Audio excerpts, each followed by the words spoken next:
আসসালামু আলাইকুম, শুভ দুপুর, জুম্মা মুবারক। কেমন আছেন সবাই? তো আজকে আমি রান্না করতেছি, শুক্রবার ছিল। তো ওই তো খাসির মাংস রান্না করব। তো বাসায় তো কলের কাজ করতেছে অনেক লোকজন। তো ভাবি আর হচ্ছে আয়াত আমাদের দাওয়াত ছিল, ওরা ২ জন যাবে। আমি আর ভাইয়া যাব না। তো আমি ভাইয়া আজান, আমরা থাকবো। আর হচ্ছে আপনার ভাবি আর আয়াত যাবে। তাই এখানে কিছু খাসির মাংস নিলাম রান্না করার জন্য।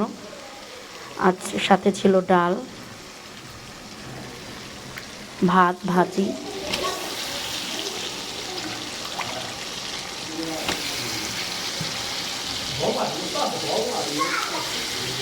এই তো মাংসটা আমি এখন কষাবো।